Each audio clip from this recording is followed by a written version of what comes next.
What's up, my know-it-alls? This is your spoiler-free review of Spider-Man No Way Home. Had the good pleasure of getting a chance to see the movie, and it is amazing. It's literally everything you think it is, and you want it to be. No spoilers. The trailers have actually... So, boy, navigating this is going to be real interesting.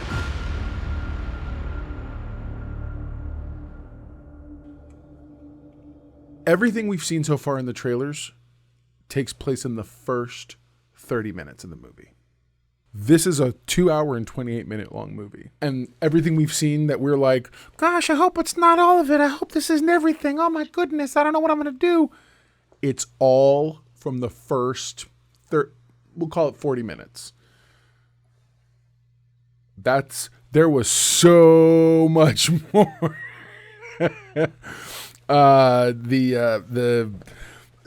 Okay, so using the trailers to navigate, obviously we all know that Peter goes to Doctor Strange trying to get him to help change some things because everyone knows who he is, because at the very end of spoilers for Spider-Man Far From Home, we find out at the end that Mysterio gives away Peter's identity. And this movie starts right there, like smack in that moment. Going forward, and then it's just a roller coaster from there. As with the trailers, again, I'm trying to figure out how to navigate this thing because I really want you guys to understand. I don't want to spoil anything, but I just want you to know it's exciting. I do fully intend to do the next review dropping is going to be the spoiler review, and I'm saving that purposely for over the weekend. My feeling is most people are going to see it today, tomorrow, and Thursday, Friday, and Saturday. So I will drop my spoiler review Saturday night. But it's going to be big, it's going to be intense, and it's exciting. So I want, when you get to all the stuff we think about the multiverse, the Doctor Strange stuff, pretty much the story we see in the trailers is kind of how the whole thing opens up. It's funny, it's like, oh, they're going to show us stuff from the movie. It's literally from the movie, the opening. I guess I'd call it the first act. Yeah, I think all the trailers we've seen add up to about the first act. There are a couple of scenes from the trailers that do come from later acts, but overall, it's, and the basic premise is what you've seen. The villains all come into our world for whatever reason, or however that happens. And Spider-Man is stuck with the conundrum of these are all villains that have had to be killed, or have been killed in the line of duty, or were died in the line of duty. No, not killed, forgive me. Those who have died in the line of duty facing Spider-Man. Ergo, the fix, Peter has to face them. He's amazing in this, and that's no pun intended. He is amazing in this. Tom Holland brings a breath to Spider-Man that is so refreshing, and it's funny. There are people who are like, "Oh, are you starting to get a little bit of that, fatigue and whatnot, and blah blah blah, superhero fatigue?" No, I'm not. And if you are, you're lying, or you just don't like comic movies, because this is amazing. I will say this. Sony and Kevin Feige made a beautiful partnership. So clearly, we all know from past Spider-Man movies, the Sam Raimi one and whatnot. We know for a fact that Sam Raimi Spider-Man, the first one, is amazing. The second one, arguably in contention to be the best Spider-Man movie of all time. Before this one, I genuinely feel like this movie becomes the best Spider-Man of all time. Amazing Spider-Man with Andrew Garfield, I enjoyed. I did like them. Aside from Jamie Foxx's really screwy blue Electro, I kind of dug what that movie was trying to do. And so again, all these Sony Spider-Man movies we've seen So most of the time, the way the rights work is that Sony was trying to essentially hold on to the rights from Marvel. In order to do that, every so many years, they have to come out with a movie. Thus why they were like, okay, cool, we're going to go ahead and recast, because it's always easier to stunt cast.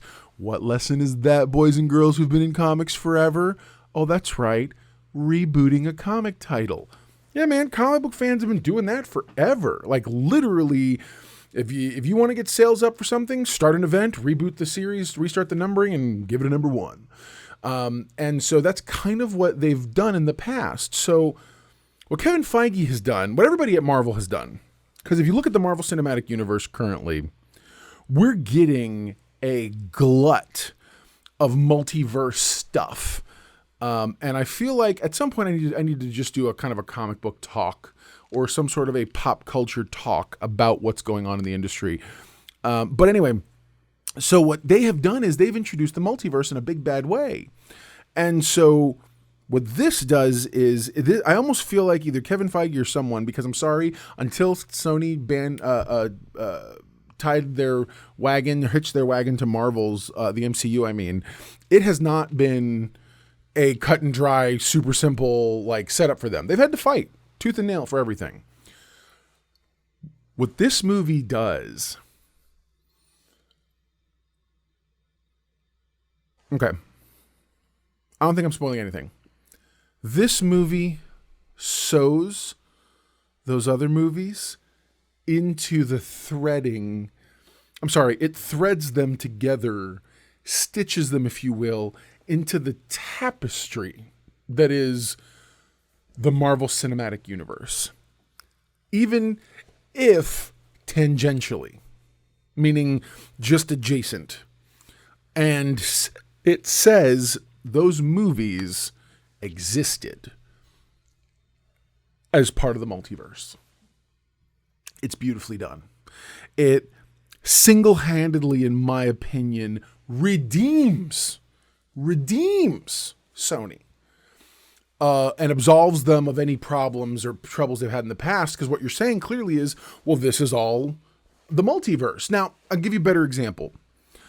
Both Tobey Maguire and Andrew Garfield's iterations of the character, Spider-Man, Spider-Man and Amazing Spider-Man respectively, those are the different franchises, they both had an Uncle Ben. And you saw Uncle Ben, and you saw the tragedy that there was, so when we went into the Marvel version of this, you didn't get that from Tom Holland's Spider-Man, and that's perfectly fine. In fact, and you got a different iteration of Aunt May in Marissa Tomei's Aunt May. So you didn't get, Granny Aunt May or, the different iterations we've had so far. You get a young, slightly different version. Now, the other thing is, unlike the other two versions, you don't get big jock Flash Thompson. In Tom Holland's version, we've gotten smart bully Flash Thompson. And so, my point in saying all this is that they've really done a great job, what the comics have already done. Which is threading together all these Spider-Man concepts and saying this universe collectively exists. And so there have been other Spider-Mans in the past, this and that. It really does feed into what Sony's trying to do with Into the Spider-Verse franchise, specifically with the Miles Morales and whatnot, and those things that are coming up. So again, no spoilers. This movie is amazing. You need to go out. You need to buy your tickets like yesterday. We're going to go see it as a family for the second time. I saw it by myself. We're going to go see it as a family with my my wife, my daughter, my father-in-law, everybody I can come up with. We're going to go see that later on this afternoon. And then I'm going to pull them in to have some, probably with my wife and maybe to have part of this. I'm going to pull in, I'm going to pull in Mrs. Know-It-All to have a quick spoiler discussion about Spider-Man. And I think it's going to be fun. So definitely stay tuned. Make sure you come back so we can have the spoiler conversation together. Hey man, if you've had your matinee viewing, or you're in another time zone where it's a little bit where you've gotten a chance to see it, dude, drop it in the comments section and let's talk about it. If you haven't seen it, so help me God, don't go to the spoilers. Don't go to the comment section, because it's going to spoil everything. Wait until the spoiler discussion. Stay away from social media. If you're just like, I'm going to get to see it tonight, super blah, blah, blah, get off social media, because they're going to spoil everything for you. And let me tell you, there are things you don't want spoiled. You think you have ideas, and some of those ideas may or may not be true.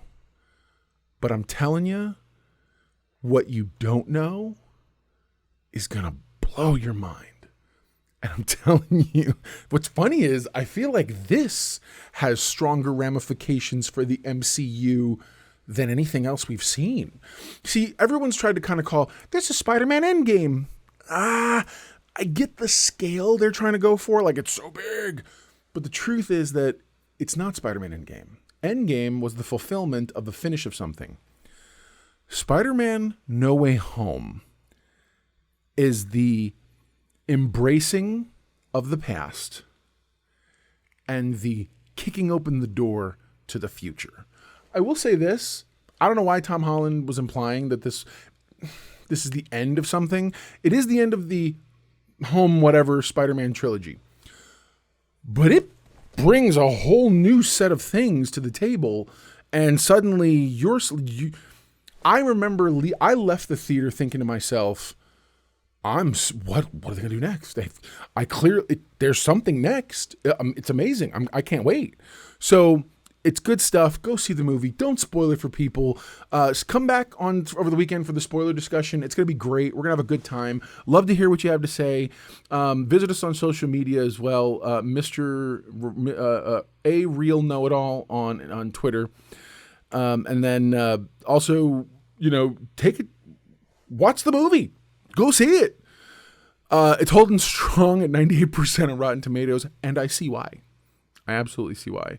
So a lot of fun. I can't wait to talk more about this thing. I'm bursting at the seams. So let me go ahead and get off this. We can go check this out and then come back with our spoiler discussion. Okay. All right, guys. Well, there you go. And if knowing's half the battle, then hey, man, you're halfway to become the know-it-all that I know you can be. So remember, everyone loves a know-it-all. See you at the spoiler discussion.